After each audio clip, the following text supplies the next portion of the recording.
Welcome to the Spiritual and Empowerment Living with Tia podcast, a sacred place and resource for spiritually centered women who want to go from the mundane to the magical life, for overcoming fear and doubt, reconnecting with the goddess, understanding messages from spirit, and uncovering your spiritual gifts so you can finally live the life you deserve. Spiritual trailblazers, welcome back. Welcome back to this birthday episode. So today is the podcast birthday. And when I take a step back to think about podcasting overall, I am just in awe.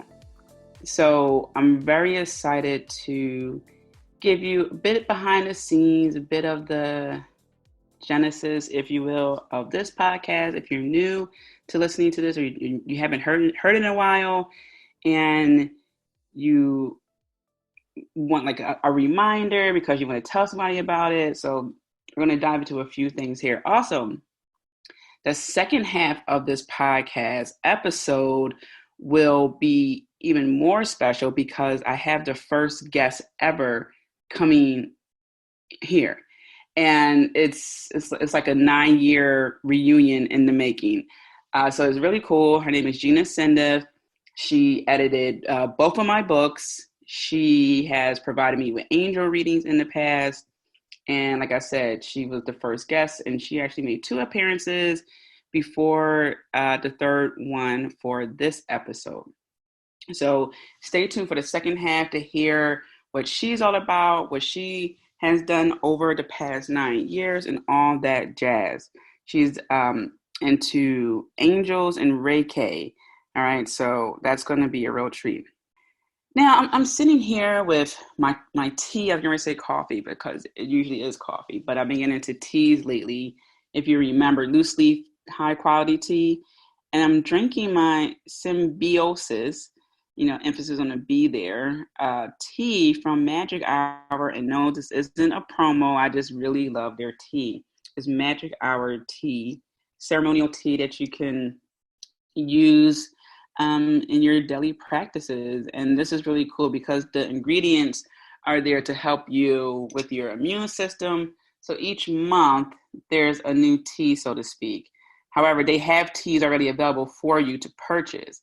But I had purchased the 3-month subscription. So last month was all about best friends, and there was a tea for your heart, and everything like that. And when I say tea for heart, it's like an emphasis on like heart health, the leaves and other ingredients that they put on there. And this one, because flu and cold season is upon us, this has more of the honey and other things involved, hence the emphasis on B. And I'm looking up my information here. It goes, filled with 6 different flowers and powered with antioxidant rich green tea, Symbiosis immunity tea is designed to be energizing and synergizing for the mind, body, and soul. All right, so it's really cool. I'm excited to drink this tea. All right, I just wanted to share that with you. That's what I've been doing. So I'm in a more calm state, is what I'm saying. I've just been really mentally exhausted. I know I talked about it in my return episode when I took that 2-month break. I didn't realize it was going to be 2 months. But I'm just feeling a change coming. Like it's something like a new wave of something. I can't quite put my finger on it. But I'm in this in-between time where I'm mentally exhausted to do lots of other things. But other things I'm gracefully welcoming in. It's really interesting. So I just wanted to put that out there. And maybe you guys are going through the same thing where you're feeling mentally exhausted, like you just can't do certain things. Or you're doing it, but you're really on autopilot. You're not as productive as you can be. There's a bit of resistance there, but not. It's just, you're just beyond over it. It's just, you're exhausted. So yeah, I will definitely keep you posted with that and see what comes from that. Because one thing I noticed is when we honor our feelings, try to understand, and if we don't, just really figure it out, it gets a bit easier. And when the answers do come about, then we can say, oh, that's why I felt that way. I couldn't understand it then. I couldn't put my finger on it, but it makes sense now. And I have seen it happen time and time again where, for example, I wanted to ask someone to be on a podcast, and it's like there was a bit of resistance there. Couldn't put my finger on it, and it took a little time, but then a lot of things came to light. I'm like, oh, yeah. So just putting it out there. Sometimes you don't have to have the answers. You just need a feeling, and you got to honor it. And sometimes you can't honor it completely because you have to do your day-to-day stuff, right? So you're more on autopilot. It's okay to be on autopilot sometimes. So yeah, this episode, I started 9 years ago, and I really did it because there are a lot of things I wanted to share with people. I was going through a time in my life where I lost both my grandparents, and it was quite the awakening.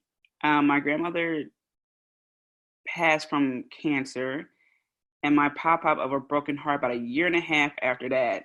So my papa was able to see me graduate from college, and my grandmother couldn't because she was already gone by that time. So it was bittersweet to have one there and not the other. And it was a nice event. My stepdad was there. It was very beautiful. Their deaths really triggered something in me. I didn't know quite how to handle it. And naturally, how many people talk about death and, moving on and things like that. So I ended up going on this 2-year healing journey. I was super close to them. And I talked about it in my first book, how I had this dream with my grandmother in it. And she said, Spirit has something to show you. And it was 2 full moons and 1 crescent moon, something like that. And it was like in an amphitheater. It was crazy, this dream, crazy. And then I ended up buying this Oracle card deck that actually had that exact vision image of the theater stage, the roses, all that. I'm just like, oh my God, this is crazy. This is exactly from my dream. So I knew I had a mission to do, is what I'm saying. And up until that time, I didn't have anything that would make me think I had some like, spiritual journey. I had a healthy, active social life, great job. I just didn't have anything to really worry about. It wasn't nagging about something else I needed to do. I remember telling my best friend at the time that, like, I just feel like there's something more. I just feel like there's something more. And that's what it was. It was like that nagging, and ended up being spirituality. And I say that because the things I was experiencing, I thought were normal. And actually, it should be normal. The visions I would get, premonition dreams, the feelings I would get that all panned out to be true. I shared that with my grandmother, and it was so normal for her because she was already studying dreams and numbers anyway. And if you remember, for those of you who read my first book, she would, even in my bio on my website, my grandmother was so good with dreams and numbers, she would cross-reference them and play the lotto and hit. So, for example, say she dreamt of a black cat walking down the stairs, okay, in a house. It doesn't have to be a mansion or whatever, just a house, right? Okay. She would take that, she would look up black cat as meanings, and in the book she would get, it would have numbers associated with black cat doing this, black cat doing that, just a black cat. And she would have all these books on numbers. And she would just use her numerology book, and then she'd use her book on dreams. And some things, some system she had, she would use those numbers to cross-reference the numbers and then figure out when a number was going to come out in the lotto. I don't fully understand it, but it worked. Okay. She was so good at it that she would know when my birthday would come out. My birthday is 8/31. Okay. She would be able to pinpoint it. She's like, it's coming out, it's coming out, it's coming out. So if you're into playing the lotto in the month of August, preferably, it changes from year to year. Sometimes it come out early, sometimes it come out late. If you can play 8/31, box it. That means if it comes out 3/18, 1/38, no matter what sequence to come out, you'll get it. All right. So that's my tip for you. So when he passed, I had a lot of soul searching to do. And I really wanted to figure out if I was truly living my life to the fullest. And the thing was, but I wasn't fully informed about life, meaning the spiritual side. There are so many things that we do that has its origins in old religion. And I don't even like to say religion because it really was just a way of life. Okay, so when you think of paganism, Druidism, all the older religions that people try to say is New Age, okay, that's what I was missing and needed to learn more of. And that's where the true search began. And in that process, I discovered who I truly am, because we are all born with a veil of amnesia, meaning we don't remember our past lives, we don't know who we truly are, and we spend this life and every time we incarnate to remember who we are, the lessons we need to learn, and then teach those lessons. So when I was learning these lessons during my 2-year healing period, which include dream interpretation and everything under that dream realm, including getting Reiki certified, angel therapy, crystal therapy, all this stuff I was learning was just helping me to remember who I truly am. Okay, this magical being, which we all are. We had to just tap into that. We had to read as many materials as we can. Okay, that's what I was doing. I was consuming as much education as I could. And in that process, that's when I learned what was for me. For example, I don't study runes too much. I like them, but it's really not my thing, right? But it's through me learning a little bit about it that I realized, okay, that's not for me.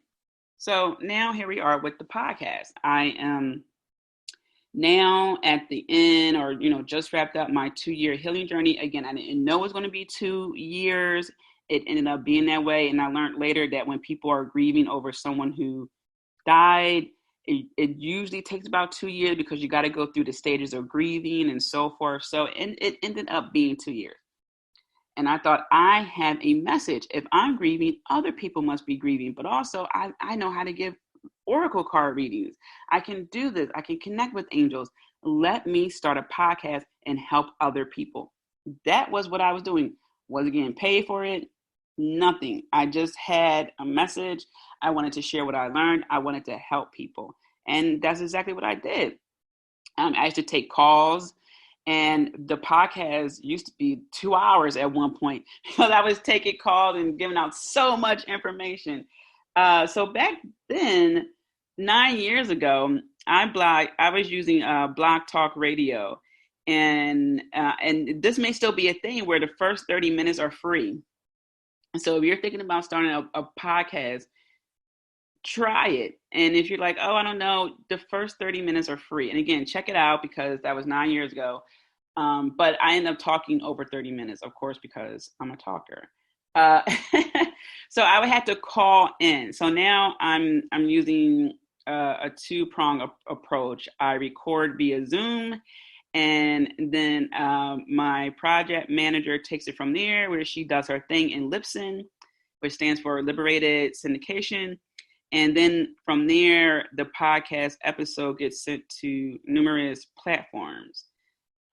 So there's a huge change, right? From me calling in, like literally phone in hand, calling in, and there was a chat room. You would see people in queue waiting to talk to you. You would just see numbers, and then you were able to use Skype. So I would use Skype to call in. Sometimes it was just easier to use a landline phone, because again, this is 9 years ago. Many people, they were using Skype, but this was a bit different. I'm recording, I'm using Skype to go on a platform online, and people are talking. It's a lot going on. I'm sure it's more refined now, because it's a thing now. But back then, from what I can remember, people use Skype really for one-way call, like you're talking to someone, that's it, as opposed to getting Skype to call one platform and then inviting other people to talk to you through that platform. Very interesting. So yeah, I just ended up using the landline most of the time, and I would take questions from the chat, and that's how people from different countries were able to participate, because of the chat. Sometimes they couldn't call in for, whatever reason, maybe the toll or whatever, but the chat room was there. And that was a pretty cool thing. And I actually missed the chat because sometimes people are shy and they don't want their voice on line, right? Because what if Jenny hears her? It's like, oh my gosh, Sarah's talking about this. And I get it. This spiritual journey for a lot of people is private. And actually, I have an episode coming up about how you can be a magical, witchy woman undercover when you have to be. All right, so keep a lookout for that episode. So I want to give you some stats about podcasting because this is really important. I don't think, and this is just again, my thoughts. I don't think people at the time realize the gem podcasting would truly become. I think some people may have said, give it time. But I think overall people just wanted to share their voice. Okay, they had something that they wanted to share with people. And that's exactly what they did. So, and I just I literally Googled podcast stats. And it took me to podcasthosting.org. It's a .org, so I want to believe that this is some really good stats. All right, nevertheless, here we go. And I'm just going to scroll down, give you some stats, but I want to really emphasize on the importance of podcasting. And if there's something that you want to talk about, please do it. I don't care how crazy it is. I mean, I'm over here talking about rituals, past life, crystals, and dreams, right? So you may want to talk about gut health.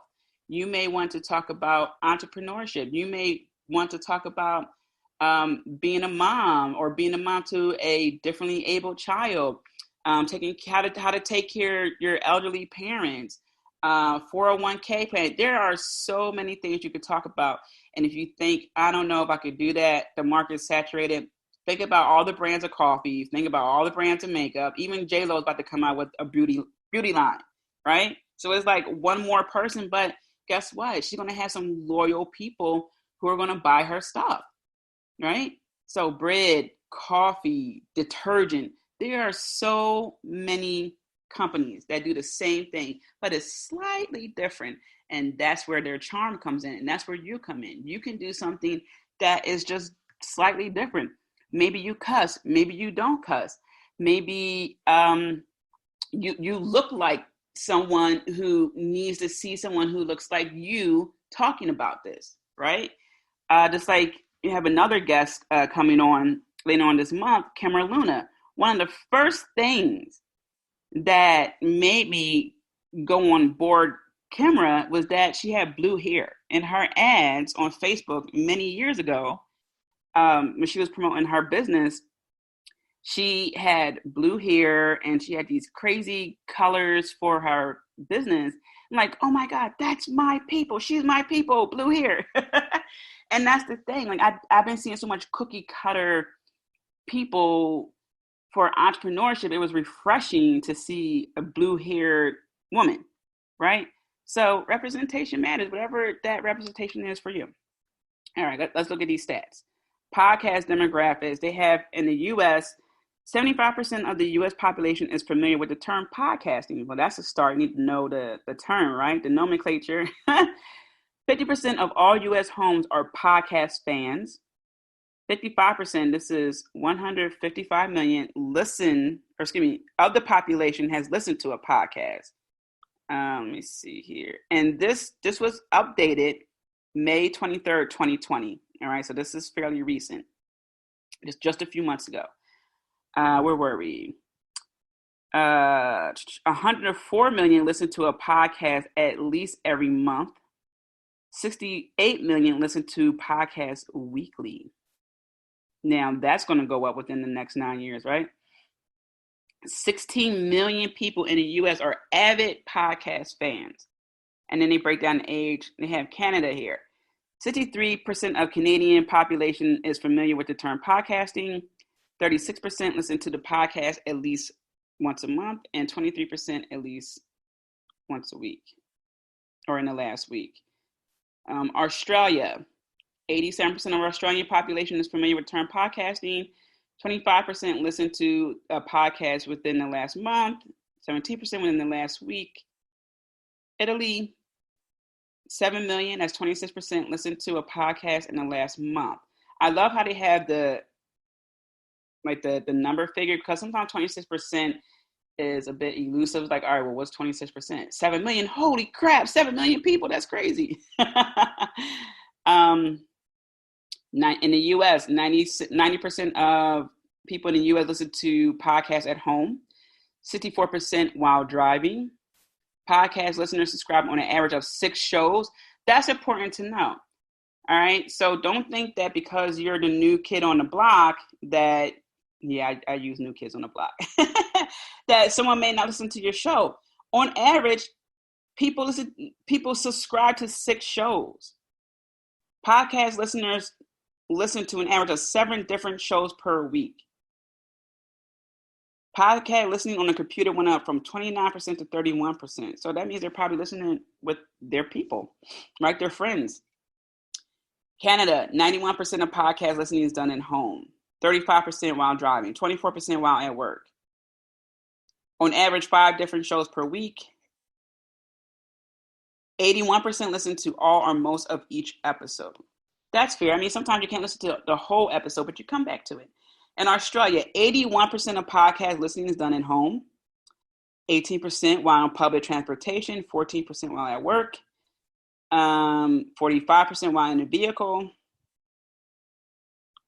Italy, 78% listen at home, 30% in the car, 26% in the public transportation.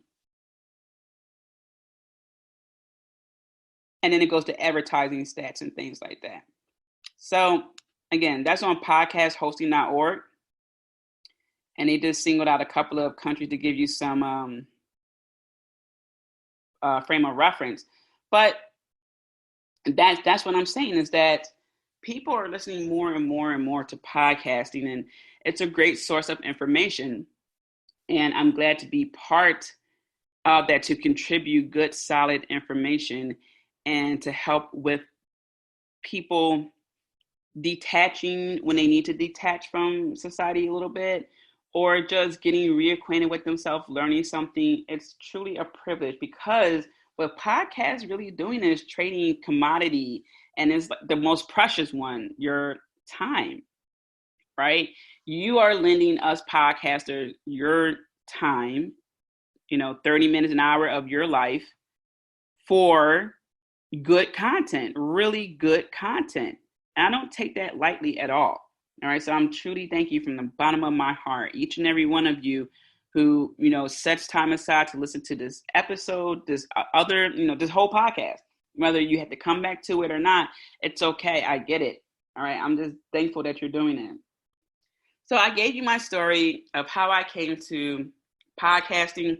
Like I said, I had a message, and that's what I wanted to do, share it. I was never planning to be front and center of my business the way I am now, where, I'm talking to more people. I just wanted to share a message and provide some teachings. And it really just sparked with what I was going through and wanting to help people. Really, I just wanted to help. So now I'm going to talk about the top episodes.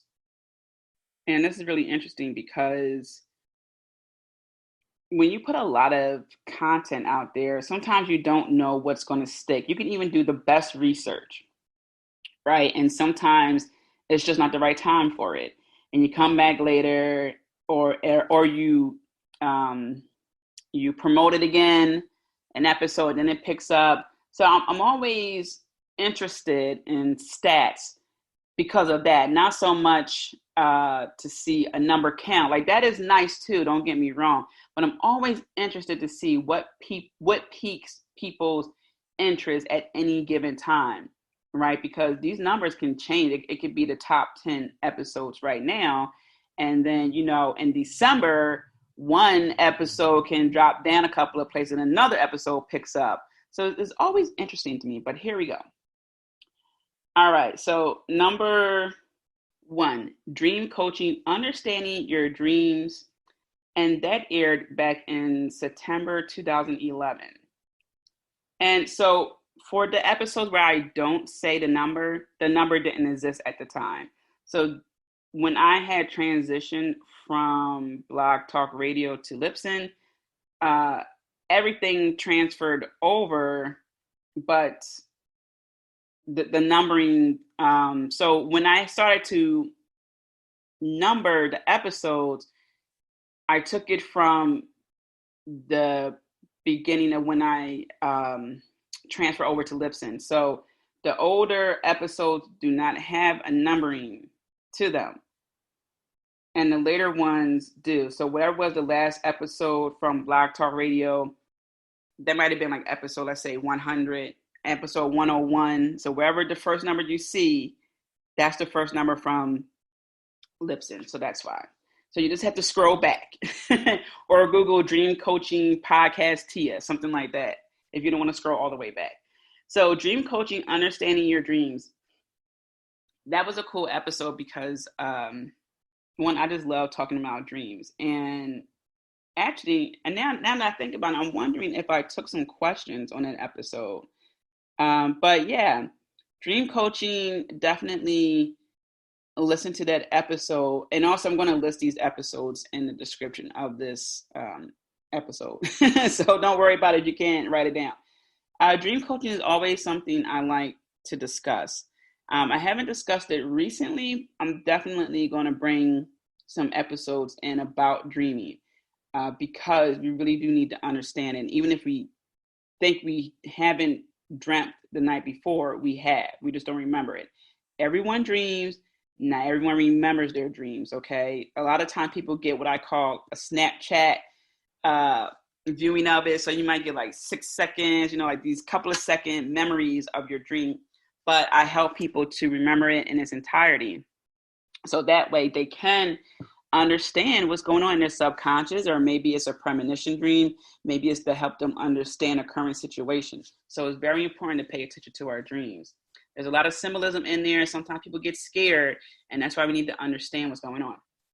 All right, number 2, episode 263, Working Through Fear and Doubt with Julene, and that aired in, May this year. That was cool. I always like talking about fear and doubt because that's something that we're always going to experience at some level. We could be on our A game, right? We could be in the zone, and that's great. And then sometimes when we're not in that zone, some thoughts and feelings creep up. Who am I? Should I still be doing this? I don't know. What about this? And it's different level things. Unless we're in our zone. When we are in our zone, we are fearless. Nothing's stopping us. This is it. We're on. It's our A game. We're at A1 plus plus plus. Like it's on. Like we are in our vortex, our whirlwind, tornado. Like there's nothing that's going to stop us. But we're not always at that peak state all the time, right? So this is where we got to make sure we're checking the voices in our heads. Our little Jiminy Crickets and things like that, right? In a cartoon, we see an angel and a devil on our shoulder. We have to check our thoughts because our brain is wired for protection, right? We get close to a flame. Ooh, hot. Ooh, don't go over there. But what if we need to eat? We need to learn how to work with fire, how to respect fire. Because if we don't, we're going to get burnt. Right? So our brain just teaches us, don't go over there ever again. Anyone cooked bacon before? You get popped one time, like, oh, I don't want to cook bacon. Right? So, and that's just like a little cute, fun example, but it can get really serious and deep. What if it's you want a promotion? You're a pretty good worker, and you think, there's someone more qualified. I don't want to do that. Okay. What if it's something that stunts your personal growth? Right? I don't want to really get dressed up. I don't want too much attention. Really? You want to be invisible, right? We got to get over some of these blocks that people put in front of us and what we put in front of us. Especially as women, is always don't dress like this, but dress like that, but don't dress like that. Be confident, but not overly confident. Be smart, but not too smart. It's just like, well, wait a minute. So this fear and doubt, like, oh, I don't want to, showboat. I don't like receiving compliments and praises because I just like to be. Screw that. No, I did that. Yes, thank you. Yes, thank you. I'll take that award. Thank you. So it gets a little bit deeper. All right. So we really have to check our fear and doubt because sometimes it's really not real. You can have a little bit of doubt, like, oh, I don't know, maybe I could do that. And you start entertaining the thought of doing it. That's fine. Being a healthy skeptic. But fear and doubt, if you let that go unchecked, will leave you being on the sidelines of life. And then you're going to be one of those people 40, 50, 60, 70 years old, just wondering where the time went. And, you don't want that. Anyway, number 3, the secret lives of crystals you need to know about. That aired in July 2019. That's episode 216.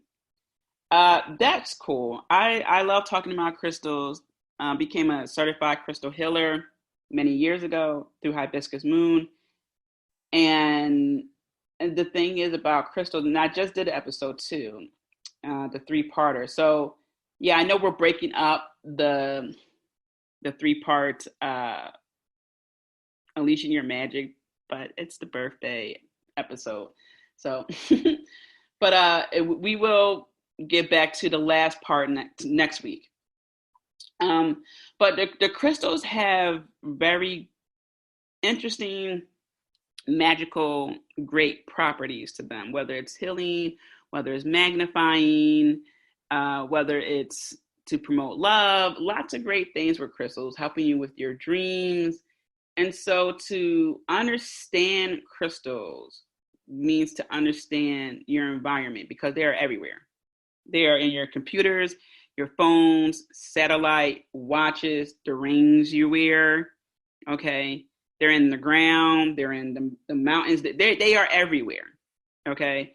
And when you walk into a room, it changes the atmosphere. So it's very good. It will behoove you to understand the power of crystals, okay? It goes beyond wearing it as an earring or a ring. Is beyond that. It's beyond just your birthstone month, crystal. It goes beyond that. So to truly understand it, will help you to understand how you can work with crystals and again, how it impacts your life. So that's episode 216, The Secret Lives of Crystals You Need to Know About. Number 4 is episode 183, 8 Ways to Boost Your Manifestation Abilities. Number 5 is episode 197. Episode 183 came out in December 2018. Number 5 is 197, Working with Goddess Kali to Blast Through Fear and Procrastination. Notice how fear popped up again. So it seems like you guys like working through fear. And Goddess Kali is one of the most amazing beings to work with to get over fear. I mean, when you first look at her, it's fearful, right? It's like, oh my gosh. But then when you look at her, you'll see the true meaning of what she's all about. And also, this doesn't mean, say, if you're afraid of snakes, to go look at a snake. What I'm saying here is, if this will help you with your personal development, then that's something you should pursue. Like if you are afraid of clowns, you don't like the way they look, they creep you out, you just have that phobia, leave it alone. You hugging a clown probably won't help you grow. Unless you went to a therapist and your therapist said, you know what, give it a try. Then, hey, look, you went to see a professional. I get that. But what I'm saying is, if you are afraid of something and it has zero impact on the development of your life, screw it. Leave it alone. All right, it's not going to help you. So who cares about that? It's just like one of those things you leave on the counter, right? It's like, I don't really need it. I'll put it back. Don't worry about it. All right.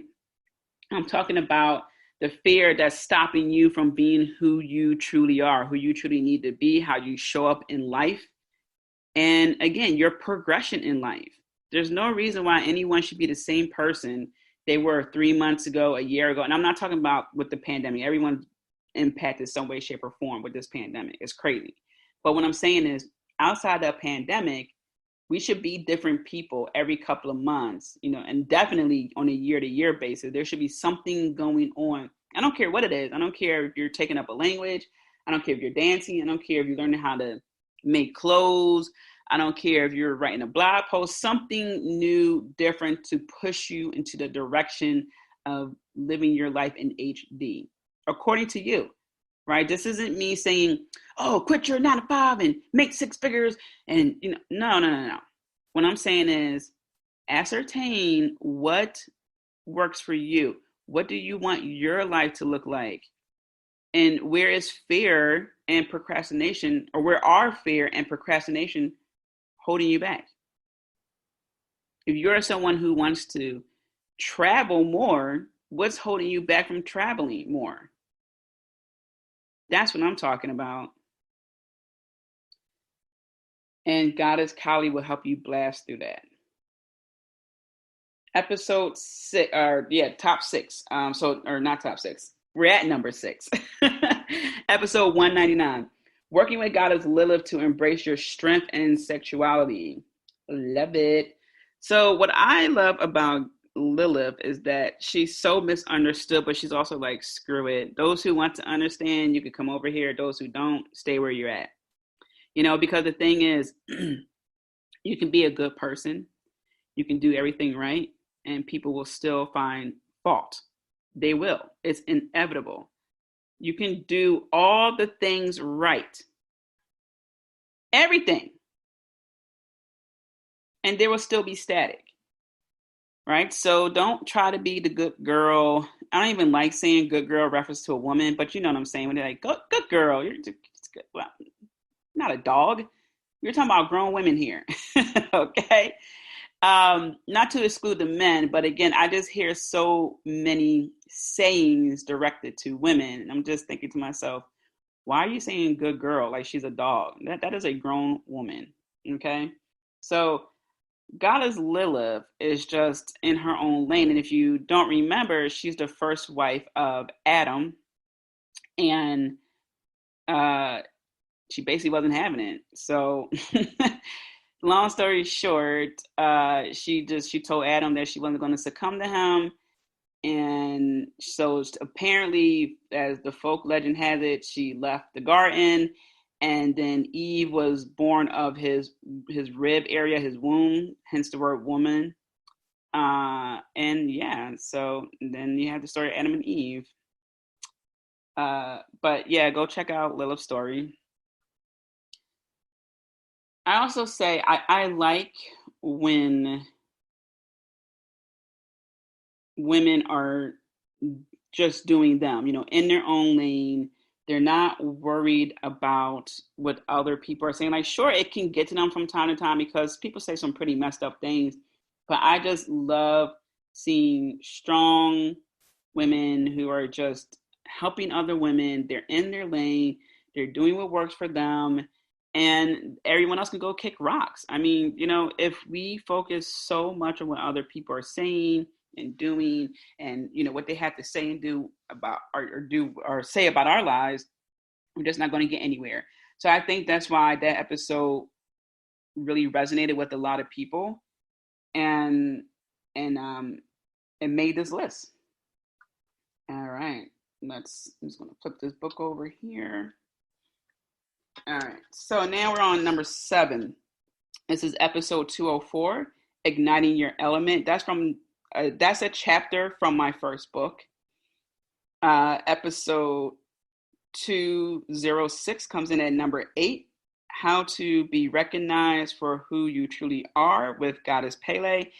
And I really like that episode too, because Goddess Pele, the volcanic goddess. Like I remember seeing this picture of her just coming out from the volcano and all this fire, and it's like an eruption. It's like screw it, I'm going to be who I truly am. Period. Right? And it's just like this phoenix kind of rebirth energy. Like you know what? This is it. This is it. All right. And if I remember correctly, she's a Hawaiian goddess. You gotta look her up. Polynesian goddess. Actually, I'm gonna look it up real quick. All right, so I have here it states Hawaiian goddess of fire, but I feel like it may be a little bit more information there. But yes, so it says some say Pele was born in Tahiti to the fertility goddess Hayumia, I believe is how you pronounce it, but was forced to flee to Hawaii in a great canoe after seducing the husband of her older sister, the goddess of the sea. All right, so check out Pele. But yeah, lots of being who you are. Episode 203 comes in at number 9, Triple Moon Goddess, aka your 3 life phases. So I can see how this made it similar to episode 204 that came in number 7, Igniting Your Element. These are all about you getting acquainted with you before you figure out how you can be you and get over fear and doubt and all that jazz.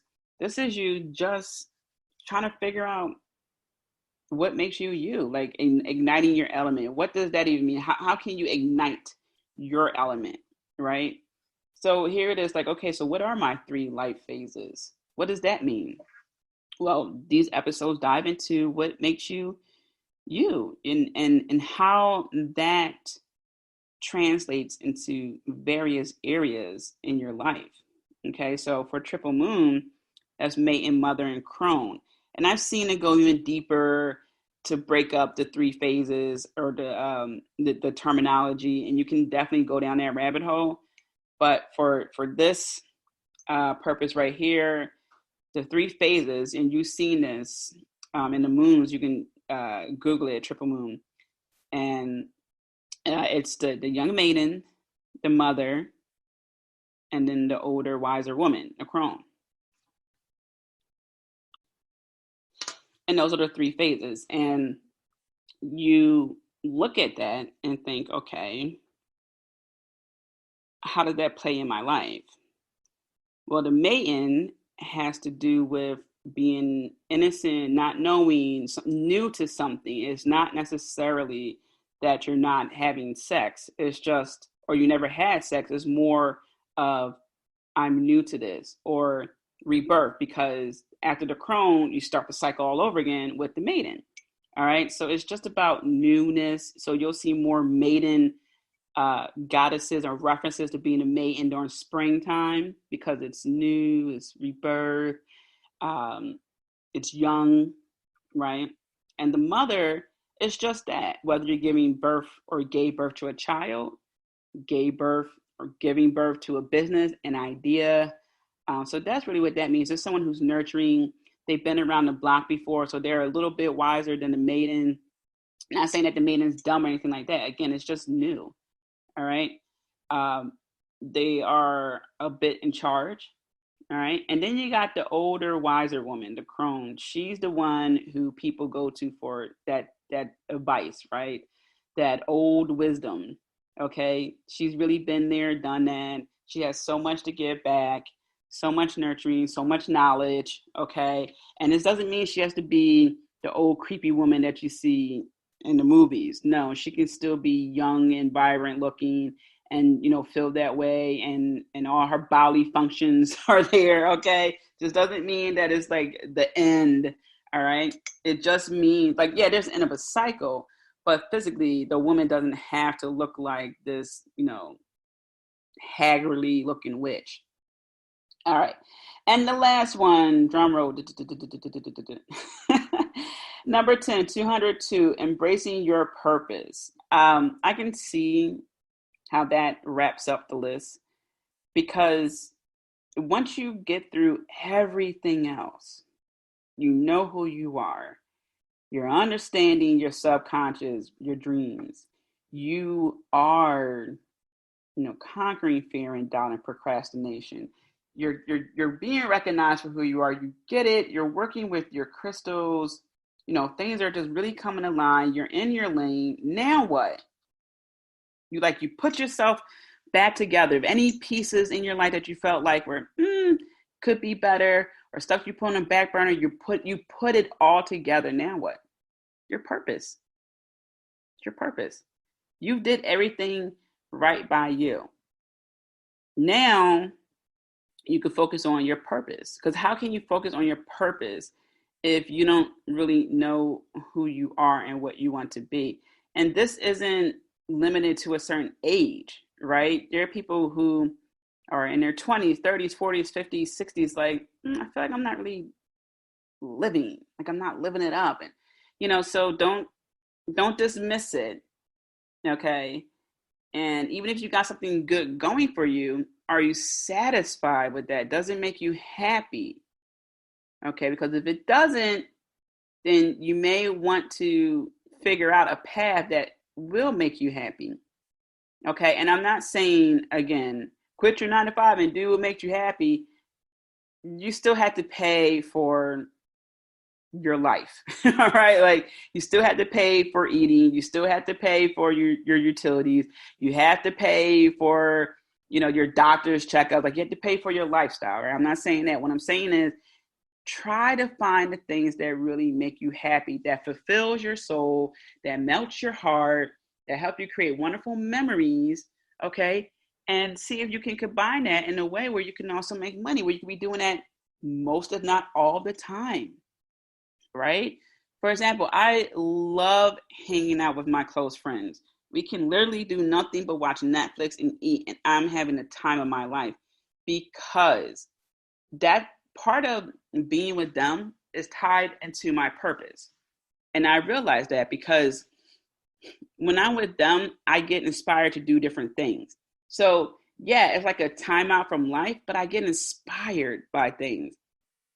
I get images and ideas and other things. So it's part of that full circle. All right. So when I'm not hanging around certain people, I miss them like crazy. I just feel like something's not there, not right. So figure out what are the pieces of your purpose puzzle. And it's different for everyone.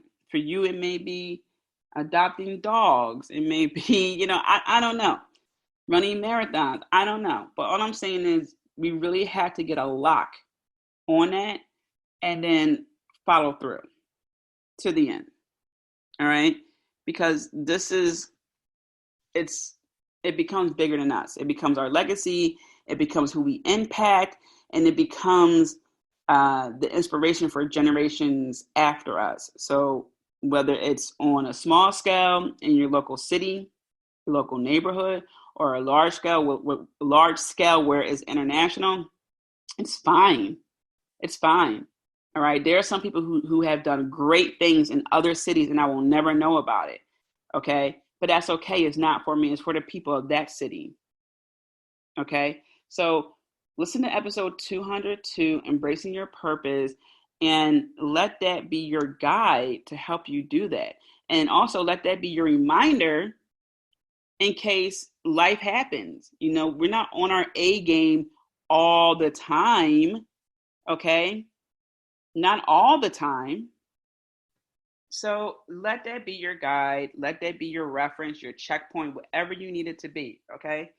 And that's the top 10 for you. And just to wrap this up, because then we're going to switch over to Gina, I just want to say that I've enjoyed podcasting. Podcasting has been this thing almost in the background for me because it's just been such a natural thing to do that I didn't even realize that it's been 9 years. Let's just start there. But also, I am always so, I'm trying to see, how can I explain this? I always get a warm heart, butterflies in my stomach every time I look at the countries that are being shown this podcast as being like the unique downloads, and then it tells me like the cities. I'm always so in awe. Like sometimes I get tears in my eyes because I'm just like, I'm really connecting with people across the globe, all over the world, in different cities in the US. It just blows my mind. And I just never thought of podcasting. I sound like Biggie, never thought it'd take it this far. Like I just never thought it would be something like this. I just wanted to connect with a few people, right? And like, see where it goes. I feel like a little kid sometimes. I'm like, oh my gosh, like this guy. And I would literally look up like, oh, so when I look at the stats, it shows the countries. So I'm just like, oh, well, where's that located? Where's that country located? Oh my goodness, that's so crazy. Wow. And I'm just, again, I'm just in awe, and I really appreciate it. It melts my heart. I love that I'm connecting with so many people, and you guys tune in every week. And yeah, that's just what I had to say for that. Here's to another 9 years, maybe the 10th year. I can have a party. I don't know. We'll see. That would be September 2021. So hopefully Corona will chill and, let us get back to having large crowds. So I'll wrap it up here. We're going to switch over to Gina. All right. It's going to sound like I restarted a whole new podcast, but it's really just the second half of this podcast. So let's go ahead and listen to the interview with Gina Sandeff. Hello, spiritual trailblazers, and welcome to this very special episode. It's the podcast birthday episode. So I'm going to introduce you to the very first guest we had on this show, which again just warms my heart, and I can't wait to introduce you to her. So let's get this ball rolling. Gina Sandeff is an author, blogger, angel intuitive, coach, and Reiki master teacher.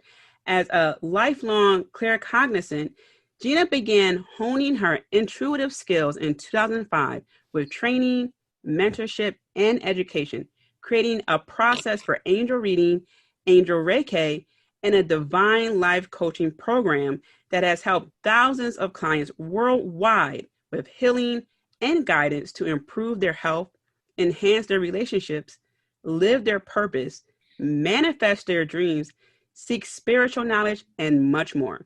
She also designed an Angel Intuition Academy to provide Angel Reiki training, intuitive workshops, and angel challenges that cover a vast array of personal development areas based on Gina's many years of hands-on professional and personal healing experience, coaching, and training.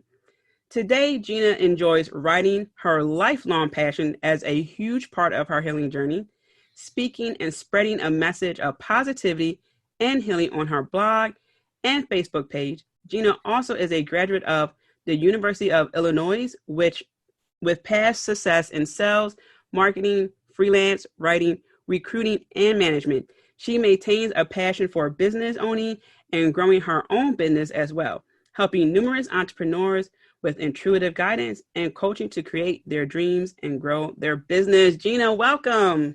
Thank you so much.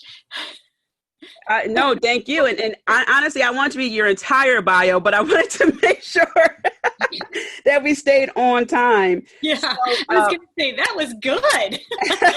Oh, yeah, I did.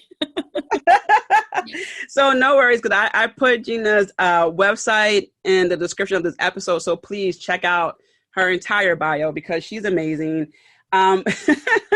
So Gina, I definitely want to welcome you back. You were the first guest on my show when it was just a little baby, and you trusted me with your time, which is very important because you can't get it back.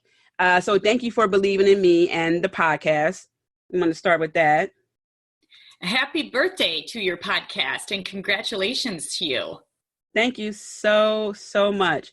And so I put Gina's, the first two interviews. So she was on the podcast twice.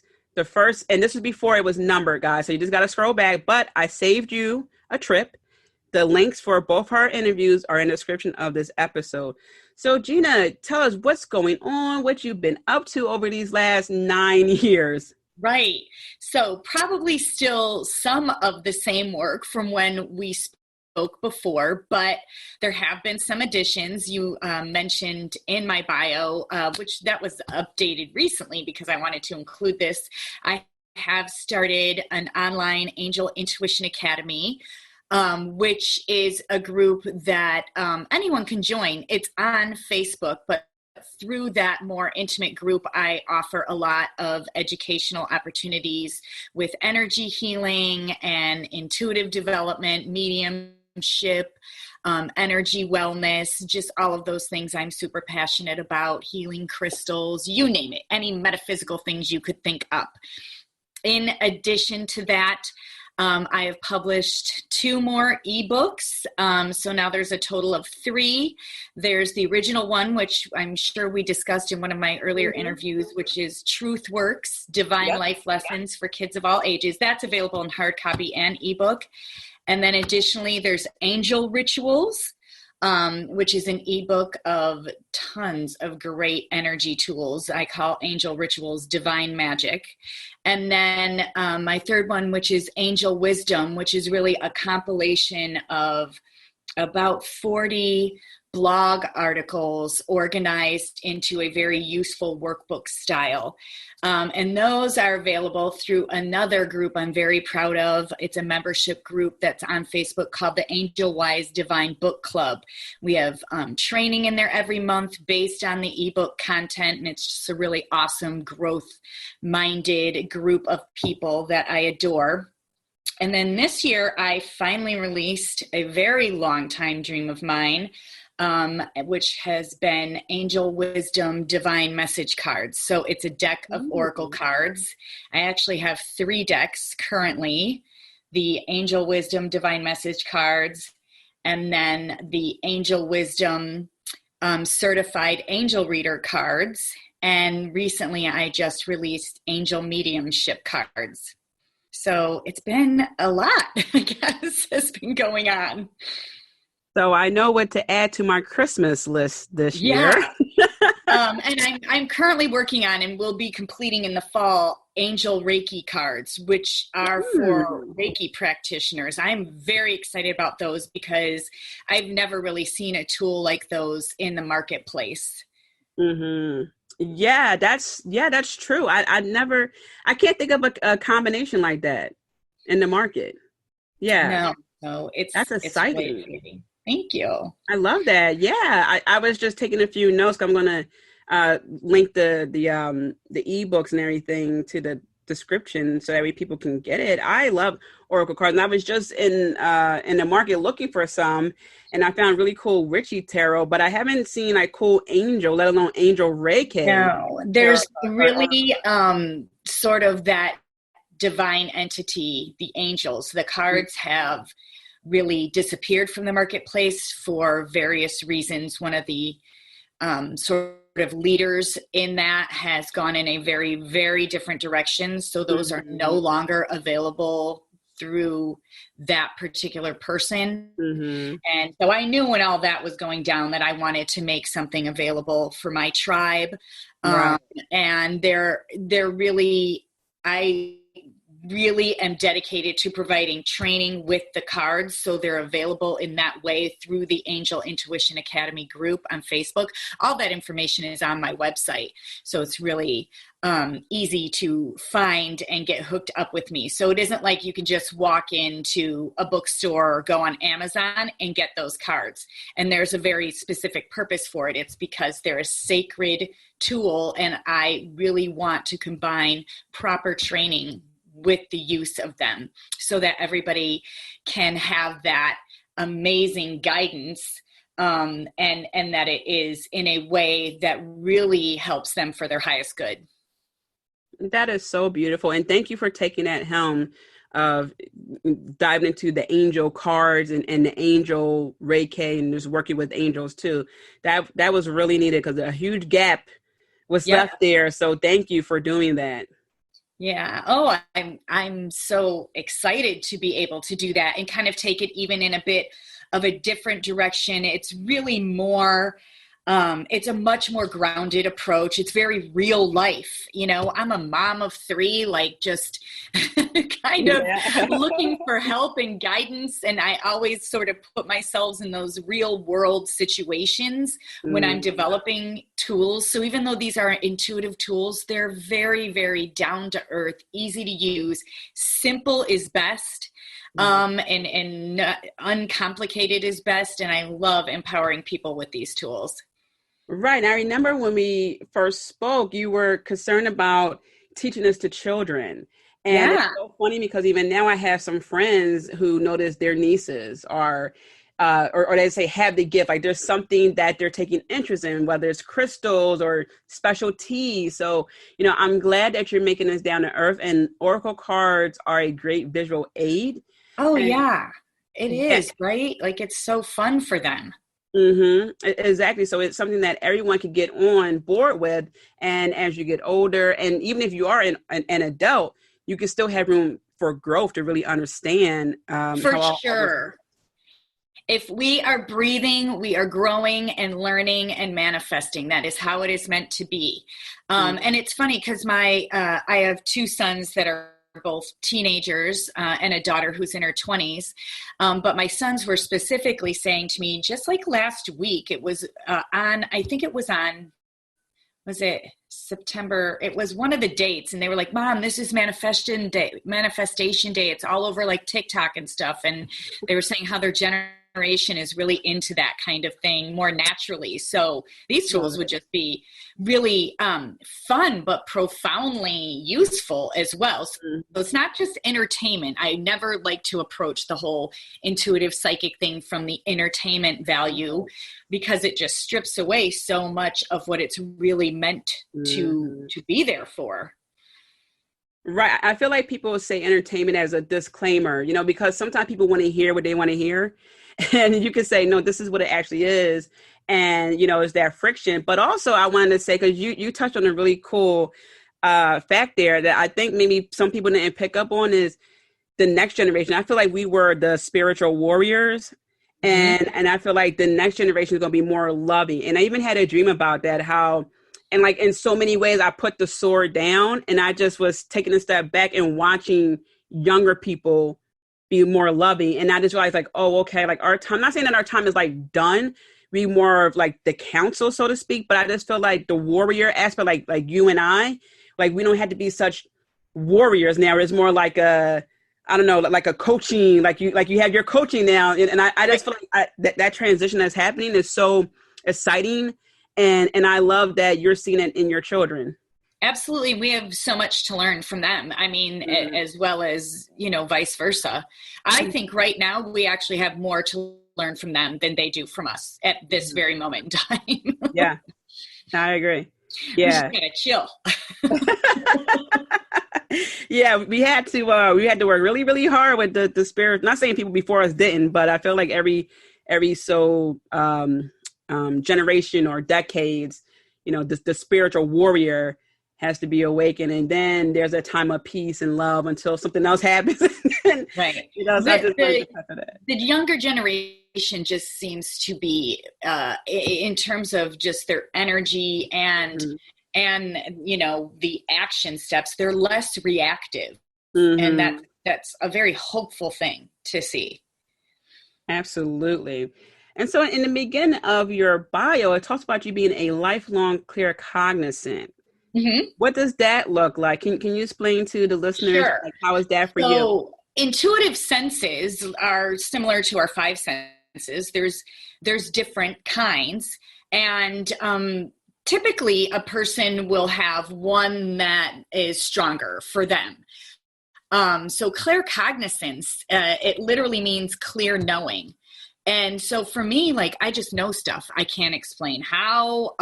My whole life, like, I something would pop in my mind, and 2 days later it was happening in my reality. I just knew things about people. It's like flashes that I get either in words or visual. It's always a little different. It's never quite the same, especially when I'm reading for a particular client. But it's just a knowingness. Like I just somehow know. It's different than psychic. It's not predictive. It's knowing things that are already kind of in the works or where someone's heading based on their current energy vibration and their current choices. So it's not really predictive. It is just a knowing, and it's an intuitive skill. Some people are clairvoyant, like they see, so they might see energy, they might see spirit, they might see information about people. Some people are clairaudient, they hear spirit, they hear information in their auditory senses. So some people are clairsentient, and I am a little clairsentient. You can feel it. Like I think a lot of us can feel things like in our solar plexus chakra, our gut area. We often call that a gut instinct. That is picking up on energy. It's clairsentience. It's your intuition talking to you through your feelings. Beautiful. Yes, I'm so glad how you broke that down and separated also from being psychic. That's important because a lot of the words get used interchangeably, which is okay, but for us to really understand ourselves and not think that we're crazy, which is the number one thing I hear from people. Oh, I thought I was crazy. I thought it's good to know the definition, to understand the separation, and then you can take it from there because, like you said, it's about knowing something in the works. You can't quite explain it. So many times people doubt themselves and then it pans out and now they're in a heap of trouble, or now they are disappointed within themselves and it's a downward spiral, and that causes their intuition to get turned down. Yes, because when you don't trust something, you tend not to believe in it anymore. And that is one of in my intuitive development classes, we always start with self-trust first, faith and trust. And just a little side note about psychic abilities. Everybody is intuitive to a certain degree, and you can develop that. It's like a muscle. You can build it. But psychic abilities, sort of predicting the future, what you have to understand is there's the law of free will and the law of attraction, in that we choose what we are creating in our lives. And so with regard to psychic abilities, there's thousands of possibilities for the future.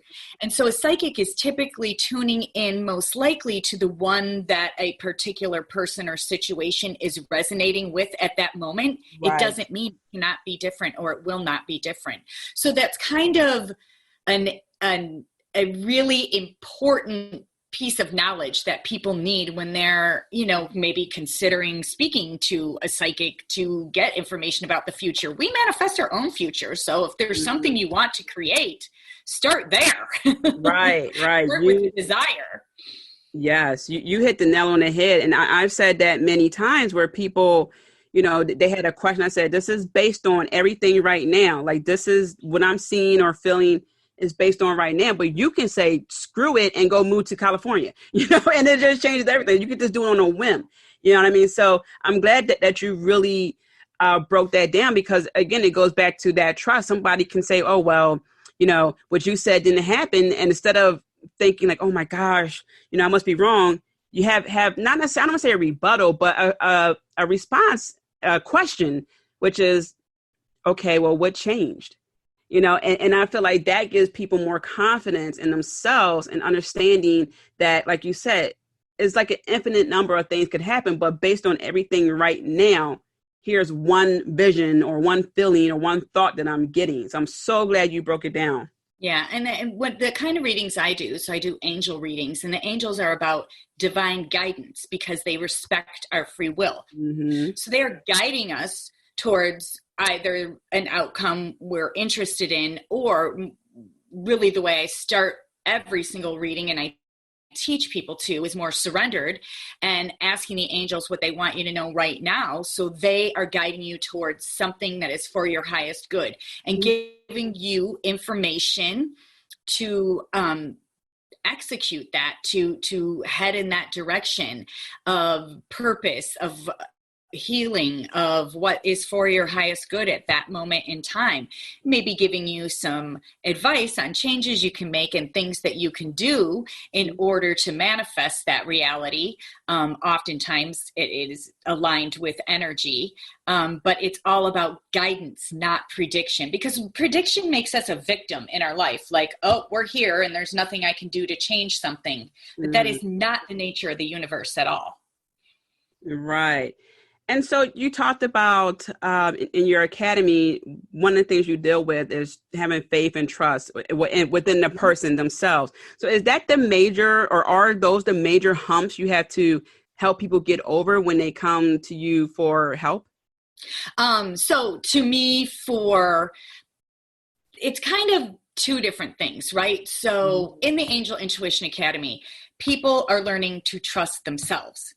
And that is really our relationship with ourselves. The way we love and trust and treat ourselves is the foundation for everything we want to create in our lives. So anything you want to improve, start there, look within.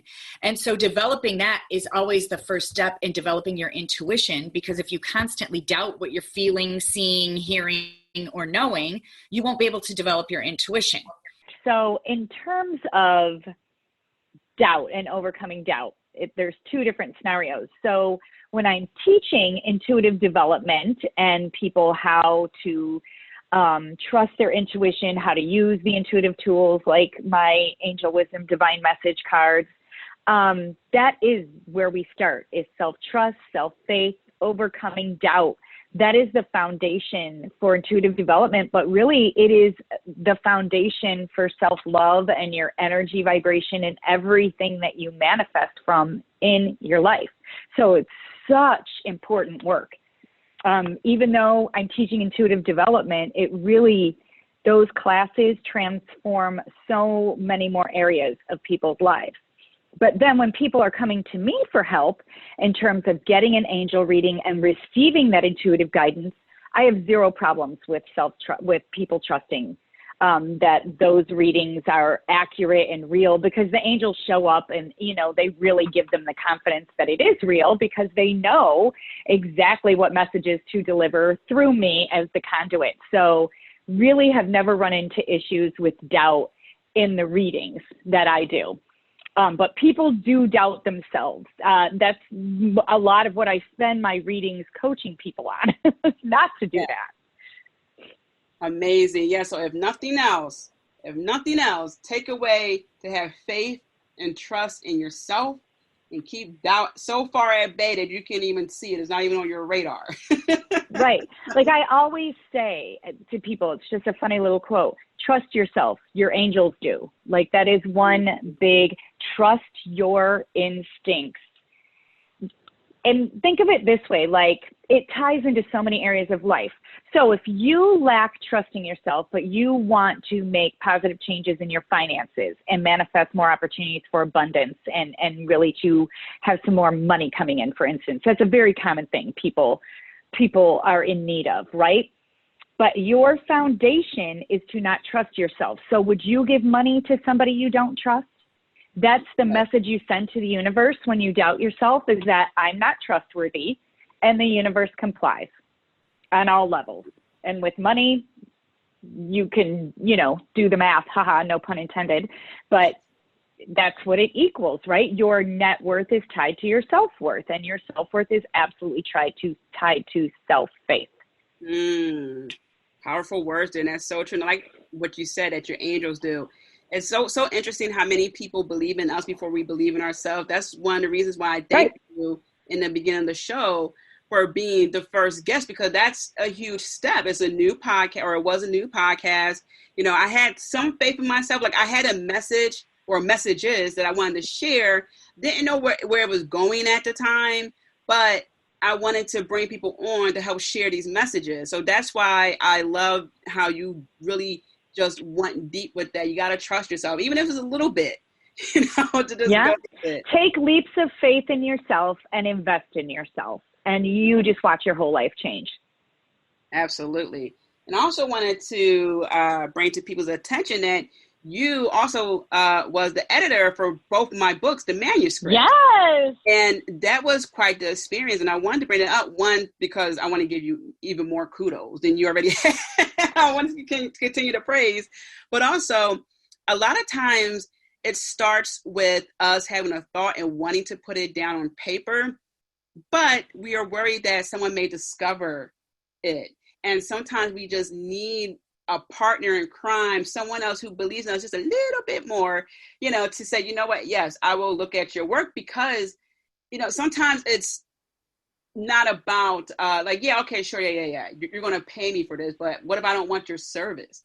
So it's also that likable factor. Do I like you enough? Do I believe in you enough that, yeah, I'm going to render my services and help you with this product? So again, I'm really grateful that you did that. And can you give some background on the editing process, like a little bit about writing? Because I think people really need to be able to be precise with their words, even on paper.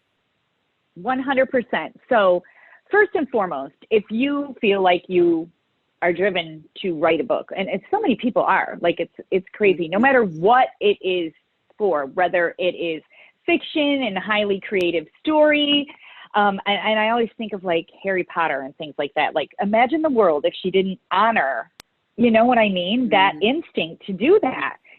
She was just this normal person. So there's those kinds of stories. And then there's self-help and empowerment. Your books are about that. My books are about that in different ways, but that's kind of the underlying thing.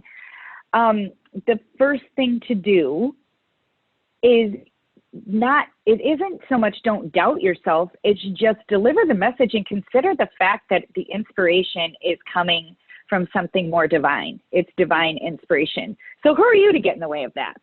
Right. When I write my books, I always, and I have a ritual for guided writing in my Angel Rituals ebook, surrender to Archangel Gabriel, because Archangel Gabriel helps us with communication and specifically helps creative people create. And writing is right in that sweet zone. And it really, really helps to do that ritual and get in surrendered space. It's like you already know, but you have so much in your head. How do you organize it and let it out? And when you're in sort of a more of a surrendered state, kind of working in conjunction with an archangel, you get out of your own way. Mm-hmm. And it helps tremendously. And then write without editing. Get everything done first without editing, and let someone else edit your work so that they can flush more out of you. Because we are always reluctant to sort of, and when it is kind of coming from our story and our perspective, we hold back. And it is editors, trusted editors, who help you flush out the remaining stuff. It's what I, really tried to do for you, Tia. And that process, I think, is, it's not complicated. You just have to do it. There's courses you can take and prompts you can use. When I write, I like to write in terms of, I will create the table of contents for my books first, and then I take it chapter by chapter. And I write the chapter as if it were a blog post. I write it as if it was a solo thing, because I'm not building a creative story that has characters and things like that. I can't speak to that type of writing process because I don't have expertise in it. But I do know Archangel Gabriel can still help with that. But in terms of the kinds of books I write, I like to start with naming it and outlining it with a table of contents first. Not that I don't tweak it along the way. I definitely do. I like that a lot. Yeah. And I'll tell you, I was scared to write my first book. I really was. I thought even though I know there were many people talking about goddesses, I thought, who am I to be doing this? I'm going to look crazy in front of people. They're going to be like, this chick is crazy. She is talking about this goddess and that goddess. Like, what is going on here? And I literally thought maybe I write about angels because it's a little bit more received. It's like, okay, angels, okay, even though we can go deep with angels to the point people are just like, oh my God, this is heavy.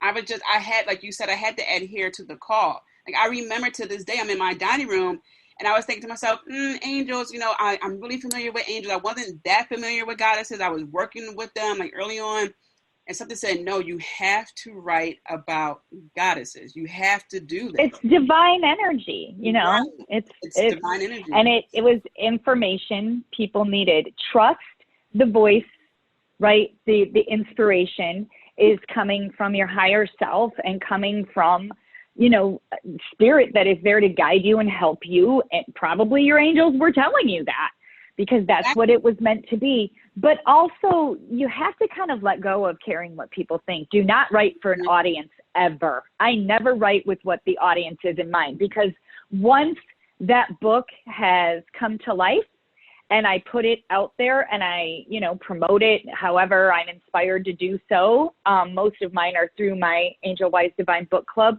right now, then it's in the hands of the universe, and serendipitously it is going to get to the people that need it. With my first book, I really pushed it to like my reality, who I knew, and that was the absolutely wrong path to take, because first of all, my reality, my current reality, is very limited, and I wanted to start writing and producing work in a way that was far outside of that, because that's where all the magic is.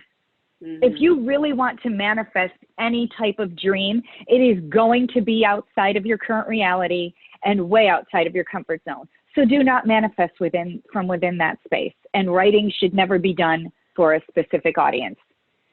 Absolutely. Curriculum, you can create curriculum for a specific audience, but that's not writing a book. True. Yes. Good point. Very good point. And, you know, you had to really work with your editor. You know, like, for example, I know some of my weaknesses, and that's writing in tense, present tense, past tense. I will start with the present tense and end with a past, like, or start with a past and end with a present. Like, whoa, Tia, what do you, because, and I notice this, especially with people who are more spiritually inclined, more intuitive with themselves, timing isn't our strongest suit. Right. We don't know what time we're in, so it's all over the place. And that's the kind of thing that is meant for an editor. And then also hopefully finding an editor that maybe, like you did, knows a little bit about the message you're trying to get across, so that they can flesh that out and sort of rework things to get even more out of it for you. Exactly. And that's what I really appreciated, because again, sometimes we can be all over the place. So it's great to work with people. Like, yes, there are some things where you want to take your stance, like, no, like, I really, really think this needs to be like that. For example, with, oh my gosh, his name escapes me.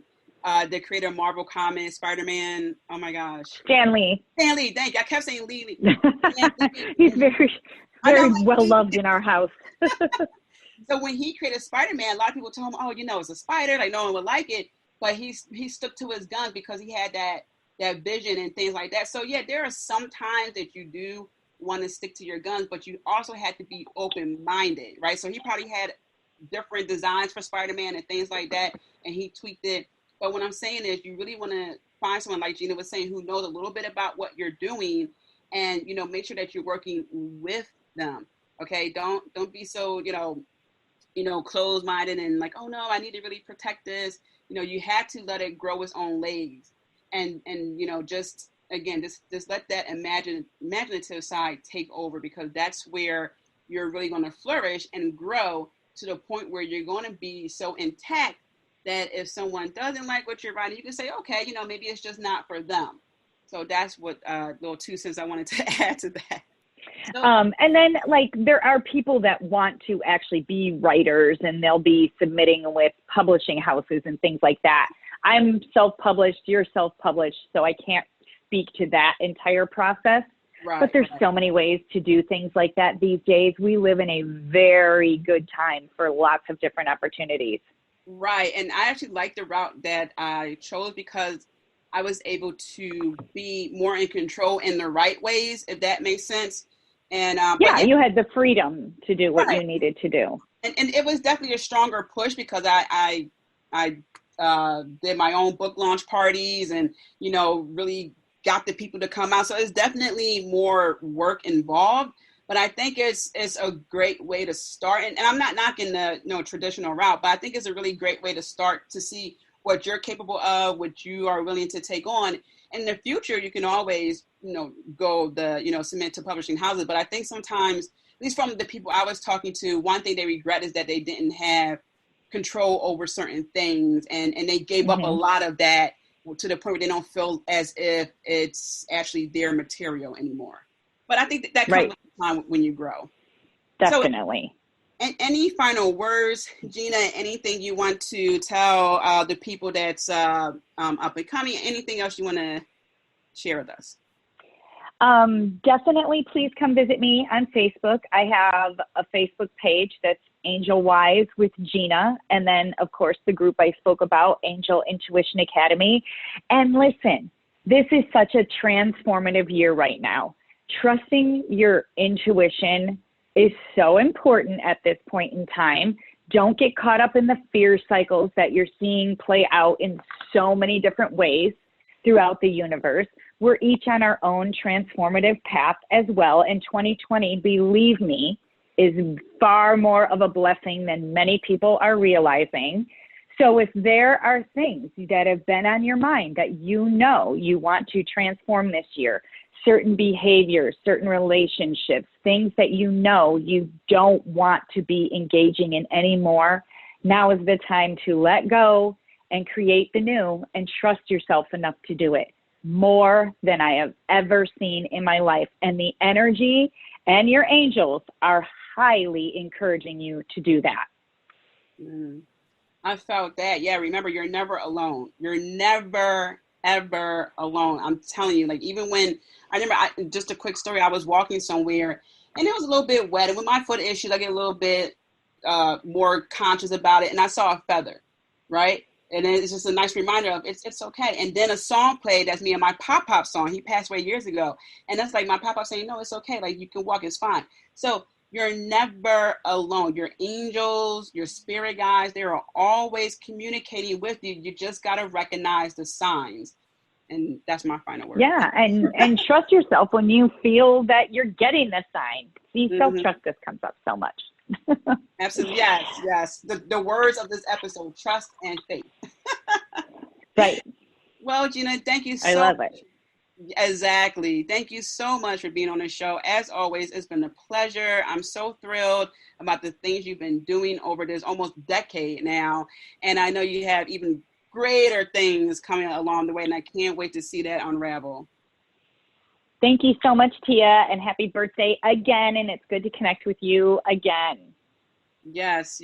Thank you. So, listeners, as always, I am rooting for you. I'm sending you so many blessings, and please remember to be kind to yourself. Until next time. As always, Spiritual Trailblazer, thank you for tuning in. Do make sure to stop by and visit me at tiamariejohnson.com. Also, don't forget to subscribe. Last but not least, be kind to yourself. I'm rooting for you, and I'm sending you so many blessings. Until next time.